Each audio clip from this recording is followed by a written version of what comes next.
안녕하세요. 사연을 부탁해입니다. 오늘의 사연을 소개하겠습니다. 어느 날 갑작스레 아빠가 심근경색으로 돌아가셨습니다. 전날까지만 해도 분명히 아무 증상도 없었던 것 같은데 마른 하늘에 날벼락도 아니고 왜 우리 아빠에게 그러한 일이 생겼는지 하늘이 원망스럽기만 했습니다.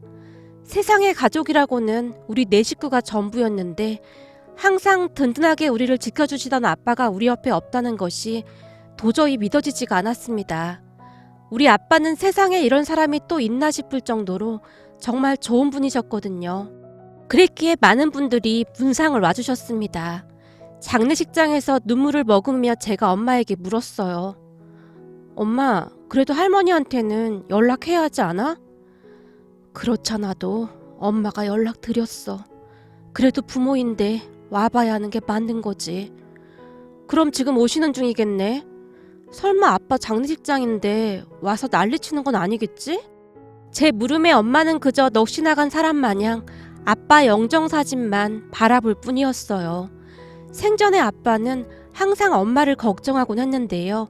엄마는 아빠를 만나서 결혼을 하고 난 뒤 평생토록 살림만 하고 지내셨거든요. 거기다 착해도 너무나 착했기에 그런 엄마를 이용해 먹으려는 사람도 참 많았어요. 특히나 아빠 본가 가족들이 항상 엄마를 무시하곤 했다고 합니다. 우리 아빠는 젊었을 때부터 시장에서 일을 했다는데요.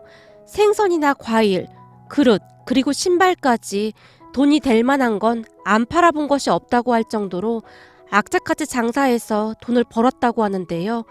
그래도 사업수완이 있었던 것인지 장사로 성공을 해서 꽤 많은 돈을 벌었다고 했습니다. 본가에서 둘째이던 아빠는 본가 가족들에 대한 애착이 별로 없었어요. 언젠가 아빠한테 들어보니 할머니가 아빠를 그렇게 차별했다고 했거든요. 단지 돌아가신 증조 할머니를 많이 닮았다는 이유에서 그랬다고 하네요. 어찌나 구박을 했던지 아빠가 본가 가족들이라고 하면 고개를 절레절레 흔들 정도였으니까요. 그러다가 부모님이 결혼하고 나서 아빠 장사가 승승장구했고 우리 가족이 잘 사는 것을 본 할머니가 아빠에게 잘해주는 척을 했다고 하네요. 제가 알기로는 그러면서 꽤 많은 돈을 가져갔다고 들었습니다. 그런데 문제는 할머니가 우리 엄마를 그렇게 못마땅해 했다고 합니다. 엄마가 부모도 없이 어렵게 자랐다는 게 그 이유였다는데요. 엄마가 편히 사는 걸 꼴보기 싫어했답니다. 네 주제에 이렇게 잘 먹고 잘 사는 거 감사하게 생각하고 살아. 우리 아들이 아니면 네가 이렇게 살 수나 있었겠냐? 우리 아들이나 되니까 너 같은 고아랑 결혼한 거지. 사실 네가 뭐 하나 볼 것도 없잖니? 죄송합니다. 정말 죄송합니다. 할머니의 구박에도 엄마는 그저 죄송하다는 말만을 반복할 뿐이었다고 하네요. 차라리 엄마가 모질기라도 했다면 아빠도 가족들과 연까지 끊고 살진 않았을 텐데 그저 착하기만 한 엄마를 지켜야 한다는 생각으로 본가 가족들과 연을 끊었다고 했어요. 그렇게 우리는 본가 가족들과 연을 끊고 살아야만 했습니다. 거기다 아빠가 돈을 많이 벌기 시작하면서 시시때때로 본가 가족들이 돈을 요구하며 힘들게 했다고 하거든요. 특히나 할머니는 갖은 핑계를 대며 우리 부모님께 돈을 빼앗아가다시피 해서는 큰아빠 부부에게 가져다 줬다고 했으니까요. 그렇게 해서 큰아빠와 큰엄마가 할머니한테 잘하는 것도 아니었다는데 마치 할머니에게는 큰아빠 부부만이 존재하는 것처럼 돈이 생길 때마다 다 가져다 주곤 했다네요. 암튼 우리는 그러한 이유로 본가 가족들과 일체 연락을 하지 않고 있었어요. 오죽했으면 어린 시절 저는 아빠에게 가족이 없다고 알고 있을 정도였으니까요. 그랬던 본가 가족들을 아빠 장례식장에서 다시 마주하게 되었습니다. 적어도 아빠의 엄마인 할머니한테는 알려야 했으니까요. 엄마는 그게 최소한의 사람의 도리라고 말했었거든요. 하지만 그렇게 마주한 본가 가족들은 하나도 변한 게 없었는데요. 장례식장에서 엄마를 보자마자 몰아붙이기 시작했습니다. 특히나 장례식장을 들어서던 할머니가 아빠의 영정사진을 확인하고는 쓰러지듯 털썩 주저앉아서는 장례식장에 떠내려가라 큰 소리로 통곡을 하기 시작했어요. 아니 네가 왜 거기에 있느냔 말이야. 부모 형제랑 영까지 끊고 살았으면 잘 살았어야지. 이게 뭔 일이냔 말이야. 이게 다 저것 때문이다. 저것한테 재수가 온 붙어서 우리 아들이 먼저 간 거야. 이게 다 너 때문이란 말이야. 그러게 그때 우리가 결혼 반대했을 때 네가 우리 아들이랑 헤어졌으면 이런 일도 없었을 거 아니야. 이 천하의 못된 거사. 네가 여기가 어디라고 뻔뻔하게 얼굴을 들고 서 있어. 당장 나가! 당장 나가란 말이야! 할머니가 엄마 상복을 마구마구 잡아 끌며 소리를 질러댔어요. 그 모습을 보며 제가 할머니의 손을 뿌리쳐버렸는데요. 딱 보니 네가 저거 딸인가 보구나. 우리 엄마는 아무 잘못 없으니까 그만하세요. 이게 어디서 버릇없이 어른한테 대들어. 하긴 뭐 그 애미의 그 딸이니 뭘 배우고 자랐겠어. 이러려고 여기 오신 거면 그만 가세요. 뭐가 어쩌고 어째? 그게 처음 본 네 할미한테 할 소리냐? 그동안 니들이랑 내가 왜 생이별을 하고 살았는데 그게 다 저 인간 때문이란 말이야. 근데 할미한테 말본새가 그게 뭐냐? 소란 피우실 거면 그만 나가세요. 지금 제 동생 놀란 거 안 보이세요? 제가 엄마 앞을 가로막으며 할머니께 단호하게 말했어요. 그 순간 할머니가 곁눈질로 엄마 뒤에 서 있던 동생을 빤히 바라봤는데요. 그래도 꼴의 아들은 낳았네 그려. 아주 잘 됐네. 우리 장남한테 딸만 있는데 이렇게 된 마당에 쟤를 우리 장남 호적에 올려야겠구나. 아니 제 동생을 왜 큰아빠 호적에 올려요? 이상한 소리 하지 마시고 그만 가보세요. 니들이 잘 모르는 모양인데 아들이 먼저 세상을 떠나면 부모가 모든 재산을 가져갈 수 있는 거야. 그러니까 내가 네 아빠 재산을 다 가져갈 수 있다 그 말이다. 그런 게 어딨어요. 우리 엄마가 있는데. 니들이 아직 잘 모르나 본데 니네 엄마한테는 자격이 없어. 원래 법이라는 게 그래. 그리고 저 꼴통이 키우는 것보다 우리 장남 내외가 키우는 게 훨씬 나을 거고. 이래봬도 우리 장남 내외가 둘 다 대학까지 나왔다 그 말이야. 그니까 넌 네 딸 데리고 조용히 몸만 나가거라. 손자는 우리가 알아서 키울 테니. 사실 지금껏 우리 아들 덕에 잘 먹고 잘 사는 것만 해도 고마워해야 할 일 아니냐? 양심이 있으면 네가 알아서 나가야 할 거 아니야. 할머니가 엄마를 있는 대로 노려보며 큰 소리로 말했어요. 그 순간 엄마가 할머니 앞에 무릎을 꿇었는데요. 어머님, 제발 우리 애들이랑 저랑 먹고 살게만 해주세요. 웃기는 소리 하고 있네. 네가 배운 게 있어? 뭘 할 줄 아는 게 있어? 이왕 이렇게 된 김에 대학 나온 우리 장남 내외가 키우는 게 맞다. 아무래도 대학 나온 사람들이 훨씬 잘 키우겠지. 어리버리한 네가 아범도 없이 어떻게 둘을 키우겠어? 할머니의 말에 엄마가 덜덜 떨면서 눈물까지 흘리고 있었는데요. 그런 엄마를 보며 할머니의 얼굴이 더욱 기고만장해져 있었어요. 그리고 그런 할머니 뒤에 큰아빠 부부와 고모 부부가 팔짱을 낀 채 서 있었습니다. 본가 가족들을 보며 정말 기가 막혔기에 제가 그 사람들을 노려보고 있었는데요. 장례식장이 소란스러워지기 시작했습니다. 뭐야, 저 사람들이 시댁 가족들인가 보구만. 시어머니랑 며느리 사이가 아무리 안 좋아도 그렇지 어쩌면 저럴 수가 있어. 뭔 일 나기 전에 누가 가서 말려야 하는 거 아니야? 그러게 말이야. 너 시어머니 눈매가 보통이 아니네. 살기가 가득해 보이는구만. 근데 저러다 자식이랑 남겨진 재산 시어머니한테 다 빼앗기는 거 아니야? 다들 놀란 채 한마디씩 하고 있었거든요. 그런데 그 순간 아빠 친구 두 분이 우리에게로 걸어왔는데요. 안녕하세요. 저는 상철이 친구입니다. 어머니께서 많이 화가 나신 건 알겠는데 가족분들이 지금 여기서 그러고 계시면 떠난 사람한테 예의가 아닌 것 같네요. 조금만 진정해 주시겠어요? 지금 재수씨도 많이 놀라 있어서요. 할머니가 곁눈질로 주변을 살펴보더니 갑자기 통곡을 하기 시작했습니다. 할머니의 연기는 연기자 저리 가라였는데요. 통곡을 시작하자마자 눈에서 금세 눈물이 흘러내렸거든요. 그렇게 장례식 내내 우리는 껄끄러운 본가 가족들을 마주해야만 했습니다. 본가 가족들은 한자리에 모여 앉은 채 우리를 보며 계속 수근거리고 있었는데요. 아무래도 뭔가 어마어마한 짓을 꾸미는 듯 해보였어요. 그 모습을 보며 제가 걱정스레 엄마에게 물었어요. 엄마, 우리 아빠 재산인데 저 사람들이 왜 가지고 간다고 하는 거야? 아니야. 엄마가 어떻게든 다 지켜낼 거야. 니들 아빠가 있었으면 말 한마디도 못했을 텐데. 엄마의 얼굴에는 근심이 가득해 보였습니다. 그 뒤 장례식이 끝나자마자 본가 가족들이 본색을 드러내기 시작했어요. 이거 어차피 우리 아들 이름으로 들어온 것이니 내 거나 다름없지 않겠냐? 그러니 내가 가지고 가마. 그리고 그때 내가 말한 거 말이다. 우리 아들이 남기고 간 재산이랑 손자 문제는 빨리 매듭짓게 준비하고 있거라. 라며 부의금 들어온 것을 몽땅 챙겨갔습니다. 그리고 멀어져가는 본가 가족들의 뒷모습을 보며 엄마가 큰 결심을 한 듯 숨을 들이마신 채 그들 뒤에서 외쳤어요. 저기 어머님! 어머님? 내가 왜 네 어머니야? 난 단 한 번도 널 며느리라고 생각해 본 적이 없구만. 죄송합니다. 저기 그게 말이죠. 애들 아빠 친구들한테 물어보니 남편이 세상을 떠나면 아내에게 1순위로 상속된다고 하더라고요. 그래서 말인데. 그래서 뭐? 네가 다 챙겨가겠다 그 말이냐? 웃기는 소리하고 자빠졌네. 그동안 우리 아들 덕에 편히 살았으면 됐지. 이제 와서 동료심이 난다 그 말이냐? 아니 그게 아니라 저도 애들하고 살긴 해야 하니까요. 넌 예전이나 지금이나 참 말귀를 못 알아듣는구나. 내가 며칠 전에 너한테 뭐라고 했냐? 우리 손자는 내가 데려가겠다고 했잖니? 근데 왜 그런 말을 하고 자빠졌어? 어머님, 그렇게는 안 돼요. 절대 못 데려가요. 엄마가 이렇게 살아있는데 제가 키우는 게 맞는 거죠. 꼬박꼬박 말대꾸하는 거 보니 너 그동안 간땡이가 많이 커졌나 보구나. 어림도는 소리 하지 말고 이번 달 안으로 다 정리할 생각해. 할머니가 엄마를 밀쳐버리고는 가버렸습니다. 그나마도 혼이 반쯤 나가있던 엄마의 얼굴이 더욱 새파랗게 질려 있었는데요.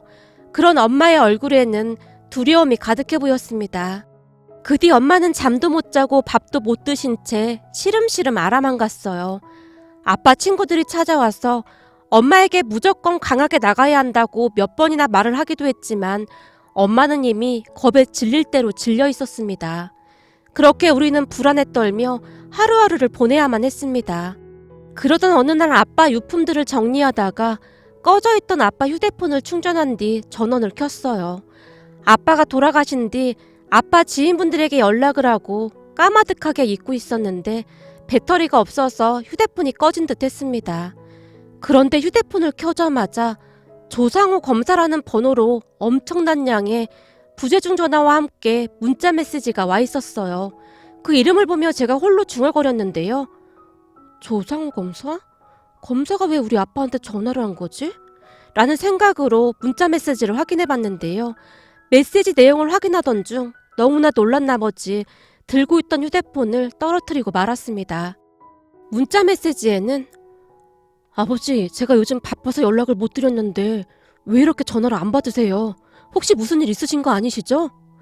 아버지, 걱정되니까 전화 좀 주세요. 아버지, 저 진짜 걱정돼서 그러니까 제발 연락 좀 주세요. 라는 메시지가 가득했거든요. 처음에는 잘못 보낸 문자가 아닐까 하는 생각도 해봤는데요. 그렇다고 하기에는 문자 내용이 너무나 간절해 보였습니다. 그 순간 제 머릿속이 복잡해지면서 별의별 생각이 다 들었습니다. 혹시 우리가 모르는 아버지 아들이 있는 건가? 아니야. 우리 아빠는 절대 그럴 분이 아니셔. 우리 가족을 얼마나 사랑하고 아끼셨는데 절대 아니야. 제가 홀로 중얼거리며 고개를 가로잡고 있었는데요. 들고 있던 아빠 휴대폰이 갑자기 울려대기 시작했고 놀란 제가 급히 휴대폰을 받았어요. 여보세요? 아버지? 아버지, 대체 왜 이렇게 전화를 안 받으세요? 제가 얼마나 걱정했는지 아세요? 무슨 일 있으신 거 아닌 거죠? 저기 누구시죠? 혹시 우리 아빠를 아시나요?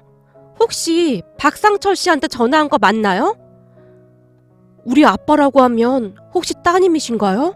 박현지 씨 맞죠? 남자는 이미 제 이름까지 알고 있었어요. 누구시죠? 누구신데 우리 아빠한테 아버지라고 하는 거죠? 저기 그건 나중에 설명드릴 테니 아버지 좀 바꿔주시겠어요? 아버지 전화를 왜 현지 씨가 받는 거죠? 사모님 전화번호를 제가 모르고 있어서 며칠 동안 많이 걱정했습니다. 혹시 아버지한테 무슨 일이라도 생긴 건가요? 진심으로 걱정을 하고 있는 듯 남자의 목소리가 미세하게 떨리고 있었어요. 저기 우리 아빠 돌아가셨어요. 네? 돌아가시다니요? 그게 무슨 말씀이세요? 거짓말이죠? 지금 저한테 거짓말 하시는 거죠? 당장 아버지 바꿔주세요. 많이 놀랐던 모양으로 남자의 목소리가 다시 떨리고 있었어요. 사실입니다. 돌아가셨어요. 이미 장례식도 다 끝났고요. 아니, 어떻게 이럴 수가 있습니까? 그럼 제가 아버지 장례식도 못 챙겼다 그 말인 거잖아요. 아버지 죄송합니다. 아버지 죄송합니다. 전화기 너머에서 남자가 숨죽여 흐느끼고 있었습니다.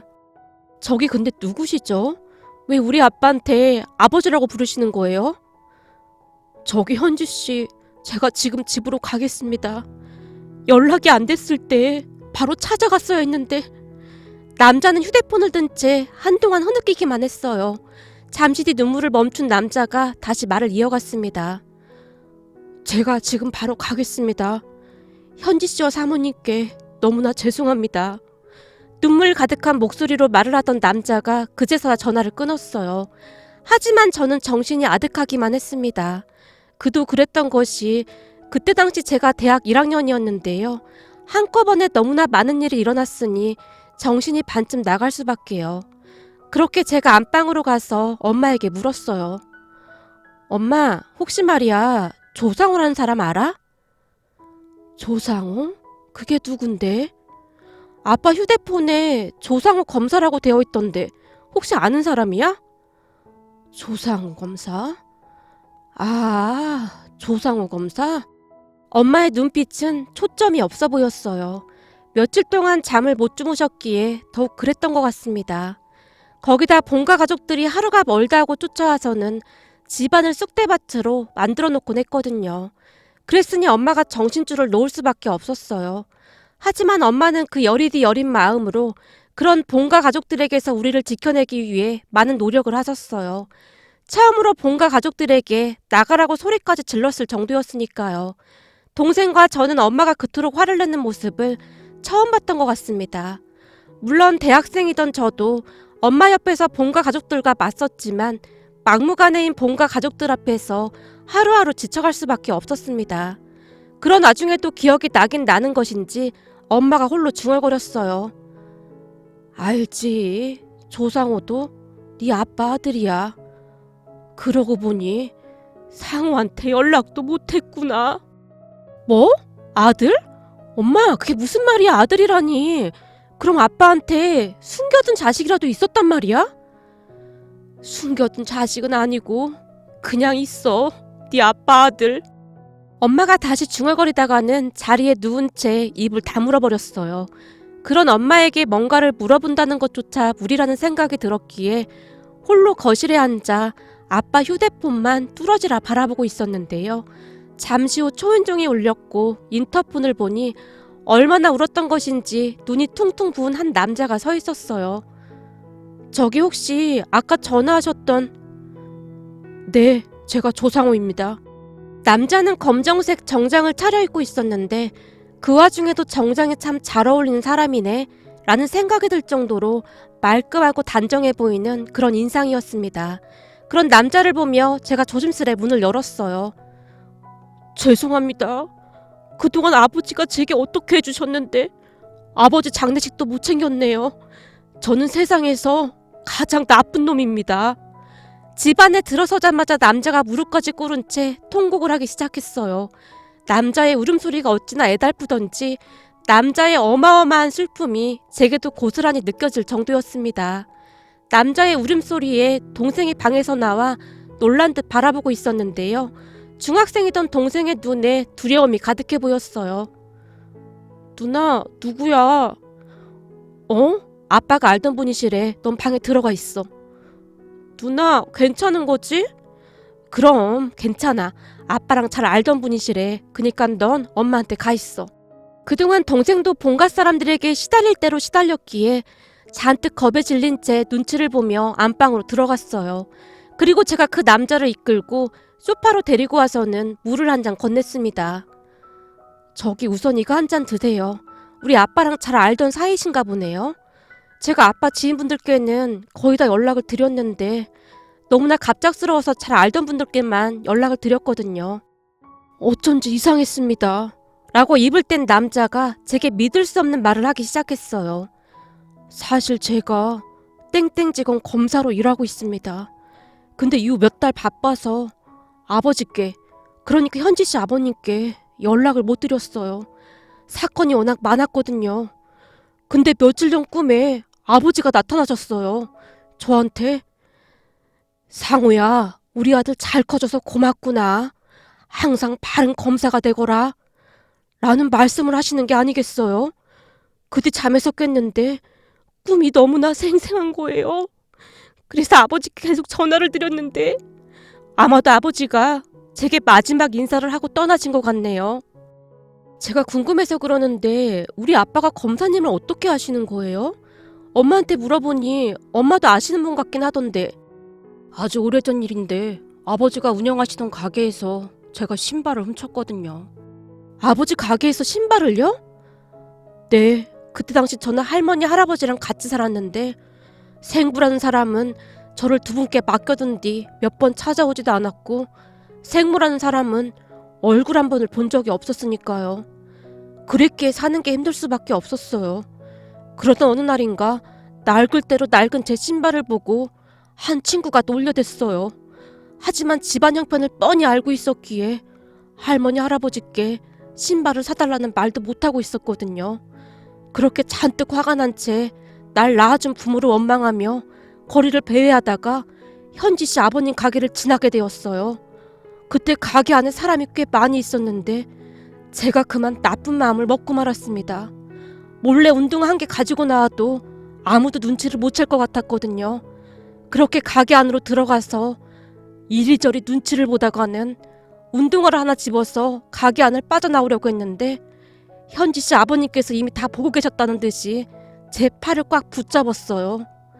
그때 생각이 나는지 말을 하던 남자가 잠시 말을 멈추고는 긴 한숨을 내쉬었어요. 그리고는 남자가 그때 상황을 자세히 말해줬는데요. 고등학생이던 남자의 팔을 꽉 잡은 아빠가 남자를 데리고 창고 같은 곳으로 데려갔다고 합니다. 아빠의 손에 이끌려가던 남자의 머릿속이 복잡하기만 했다는데요.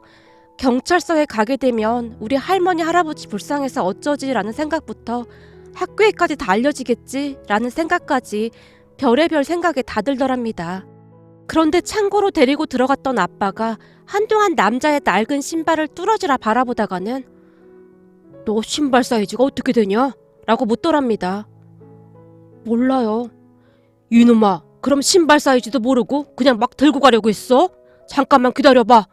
아빠가 남자의 발을 유심히 바라보다가는 신발 몇 개를 꺼내들었다는데요. 자, 이거 신어봐라. 네? 신어보라면 그냥 신어봐. 아빠가 남자에게 억지로 신발을 신겼다고 합니다. 이게 딱 맞는구나. 잠깐만 기다려봐라. 그리고 이거 하나 더 가져가거라. 전 돈이 없는데요. 괜찮아. 너도 아까 봤다시피 오늘 아저씨네 가게 장사가 엄청 잘 됐거든. 그냥 받아둬라. 그 대신 너 나랑 약속 하나만 하자. 앞으로는 절대 이런 짓 하지 않겠다고 말이야. 남자가 말이야, 자존심은 지킬 줄 알아야지. 도둑질이 뭐냐 이놈아. 얼굴은 멀쩡하게 생겨서는. 그 말에 남자가 흐느껴 울기 시작했다는데요. 뭐야, 거기다 울보구만 울보. 너 밥은 먹었어? 가자. 나도 아직 저녁 안 먹었는데 같이 국밥 한 그릇 먹자꾸나. 저기 앞에 집 국밥이 아주 기가 막히거든. 라며 아빠가 남자를 끌고 국밥집에 들어가서 국밥까지 한 그릇 먹여서 보냈다고 하는데요. 남자를 보내기 전 아빠가 한마디를 더 하셨다고 하네요. 너 앞으로 배고프고 그러면 어디서 이상한 짓 하지 말고 이 아저씨 찾아와야 해. 알았냐? 이건 사나이 대 사나이 약속이야. 라며 큰 소리로 웃으셨다고 하네요. 그 뒤에도 남자가 아빠 가게에서 어슬렁거리고 있으면 아빠가 나와서는 가자. 그렇잖아. 너 올 때까지 기다리고 있었다. 라며 남자를 데리고 국밥집으로 향했다고 합니다. 그런데 어느 날은 국밥집을 들어서던 아빠를 보며 국밥집 사장님이 놀라서 물었다는데요. 박 사장, 조금 전에 밥 먹고 갔는데 왜 또 왔어? 오늘은 계속 배가 고프네요. 여기 국밥 2그릇만 맛있게 해주세요. 그렇게 아빠와 남자의 인연이 시작되었다고 합니다. 그 뒤에도 아빠는 남자를 계속해서 챙겼다고 하는데요. 현지 씨 아버님께서 제게 공부하라고 잔소리를 그렇게 하셨어요. 그런데 저는 그 잔소리가 그렇게 좋을 수가 없었습니다. 그때까지 누구 하나 저한테 공부하라고 말해주던 사람이 없었으니까요. 저는 지금껏 현지 씨 아버님을 제 아버지라고 생각하고 살았습니다. 아버지 역시 저를 아들이라고 생각해 주셨고요. 현지 씨는 잘 모르겠지만 아버지께서 제 학비도 많이 도와주셨어요. 그렇게 미친 듯이 공부해서 결국 검사까지 됐고 말이죠. 근데 그렇게 해서 검사가 됐는데 아버지 장례식도 못 지킨 불효자가 됐네요. 남자가 다시 흐느끼기 시작했습니다. 그런 남자와 제가 서로를 붙들고 얼마나 눈물을 흘렸는지 모르겠습니다. 아마도 아빠가 이승을 떠나기 전 마지막으로 인사를 하고 싶었던 게 아니었나 싶었거든요. 검사님 말로는 평소 아빠가 우리 가족을 참 많이 걱정했다고 했어요. 현지 씨도 잘 알다시피 사모님께서 워낙 여리고 마음이 약한 분이시잖아요. 그래서 아버지께서 걱정이 많으셨어요. 가끔 아버지와 단둘이 술이라도 한 잔 마시는 날이면 혹시 나중에 아버지한테 무슨 일이 생기거나 하면 저한테 가족들 좀 잘 챙겨달라고 신신당부까지 하셨어요. 아빠가요? 아빠가 왜 그런 말씀을 하셨을까요? 지금에 와서 생각해보면 아마도 아버지는 일이 될 줄 미리 아셨던 게 아니었나 싶네요. 그랬으니 저한테 몇 번이나 가족들을 부탁하셨던 거고요. 아버지 본가 사람들이 보통이 아니라고 하시면서 걱정을 많이 하셨거든요. 혹시 그 사람들도 아버지 돌아가신 거 알고 있나요? 네, 돌아가신 건 알려야 할 것 같아서 할머니께 연락드렸는데 장례식장에 와서 한바탕 난리를 피우고 가셨어요. 그리고 지금도 허구한 날 쫓아와서 집안을 쑥대밭으로 만들고 있고요. 그렇다고 아빠가 돌아가셨는데 할머니한테 연락을 안 드릴 수도 없었고요. 근데 그 모습을 보니 괜히 연락한 게 아닌가 싶은 생각까지 들더라고요. 물론 아버지 재산 얘기도 하셨겠죠? 네, 맞아요. 어떻게 하셨어요? 그것도 아버지께서 이미 다 말씀해 주셨거든요. 분명히 재산 보고 달려들 거다 라고 말입니다. 그 순간 검사님의 눈빛이 매섭게 변해 있었어요. 그리고 그 뒤 많은 것이 변하기 시작했는데요. 검사님이 본가 가족들을 만나서 다 해결해 줬거든요. 그렇게 며칠 뒤 검사님과 저만 본가 사람들을 만나러 나갔습니다. 할머니와 큰아버지 그리고 고모까지 작정을 하고 카페로 들어섰는데요. 제 옆에 앉아있던 검사님을 보던 본가 사람들의 눈동자가 잠깐 흔들리고 있었어요. 댁은 누구요? 잔뜩 경계를 한 채 할머니가 물었어요. 저는 땡땡지검의 조상호 검사입니다. 그러니까 간단하게 설명하자면 여기 박현지 씨 가족들의 후견인 정도로 생각해 주시면 될 것 같습니다. 뭐야, 검사? 그러니까 당신이 뉴스 같은 데서 보던 그런 검사란 말이요? 웃기는 소리 하고 있네. 우리 상철이가 고등학교도 겨우 나왔는데 검사를 알고 지냈다고? 구라를 쳐도 애지간해야지. 감히 누굴 속이려고 들어? 이 사기꾼 놈아. 큰아버지란 사람이 검사에게 삿대질을 하고 있었지만 검사님은 눈 하나 깜빡하지 않은 채 말을 이어갔습니다. 그럼 제 소개는 여기까지 하고 본론으로 들어가겠습니다. 제가 여기 현지 씨한테 듣기로는 고인이 남기신 재산을 본가 가족들이 가져가야 한다고 했다고 하더라고요. 말도 안 되는 서류에 도장을 찍으라고 강요까지 하면서 말이죠. 그럼 당연하지. 박상철이 내 아들인데 엄마인 내가 가져가는 게 당연한 거지. 쟤들 엄마가 다른 남자 만나서 재혼이라도 하게 되면 우리 손주들은 낙동강 오리알 신세가 되는데 그걸 두고만 보고 있으란 말이야? 아니죠. 법적으로 본다면 고인의 아내분이 상속받는 게 맞는 겁니다. 아실만한 분들이 왜 그러는 겁니까? 그러니까 본가 가족들에게는 아무런 권한이 없다 그 말입니다. 뭐가 어쩌고 어째? 네가 뭘 한다고 그딴 소리를 씨부리고 있어. 우리 상철이 재산 내 거니까 그런 줄 알고 있어. 아니죠. 그럼 우리도 법대로 처리하는 수밖에 없겠네요. 제가 잘 아는 변호사가 있는데 그분한테 연락해 놓겠습니다. 검사님이 휴대폰을 꺼내서 전화를 하기 시작했는데요. 그 순간 눈 깜짝할 사이에 할머니가 검사님의 뺨을 올려붙였어요. 놀란 제가 벌떡 일어나 소리쳤습니다. 지금 검사님한테 뭐 하는 겁니까? 검사 같은 소리하고 자빠졌네. 웃기는 소리 하지 말고 당장 니네 엄마 나오라고 해. 현지씨 잠깐만요. 지금 그쪽 분들 저한테 큰 실수하신 겁니다. 방금 하신 행동 분명히 책임지셔야 할 겁니다. 어디 검사인지 판사인지 사기꾼 같은 인간아, 네 멋대로 해봐. 이번에는 큰아빠란 사람이 검사님의 멱살을 잡고는 검사님을 내동댕이 쳐버렸어요. 그런데 검사님은 아무런 대응도 하지 않았는데요. 나중에야 그 이유를 알게 되었답니다.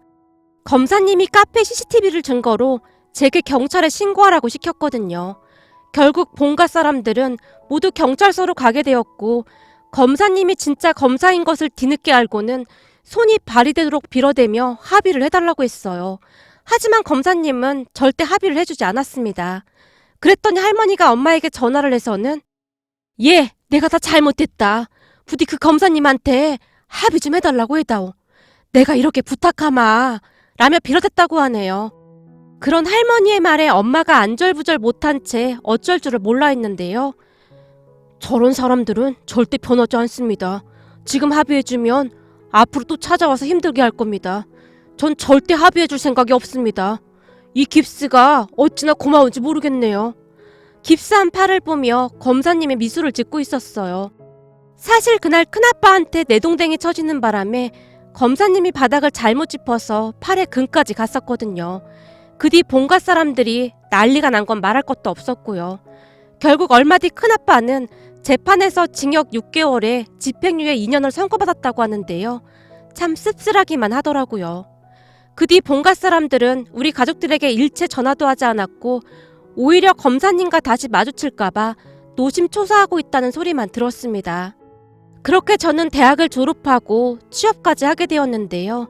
그 뒤에도 검사님은 우리 가족들을 항상 챙겨줬어요. 자주 만나서 식사도 하고 즐거운 시간을 보냈으니까요. 그리고 여러분들 놀라지 마세요. 저는 검사님과 결혼까지 했답니다. 아무래도 자주 붙어 다니다 보니 서로 정이 들 대로 들었었거든요. 처음에는 나이 차이가 많이 난다며 남편이 많이 미안해했는데요. 이미 둘 다 너무나 사랑했었기에 그런 것은 큰 문제가 되지 않았습니다. 지금 가만히 돌이켜보면 어쩌면 그때 남편 꿈에 아빠가 나타났던 것이 그저 우연만은 아니지 않았을까 하는 생각마저 해봅니다. 아니죠.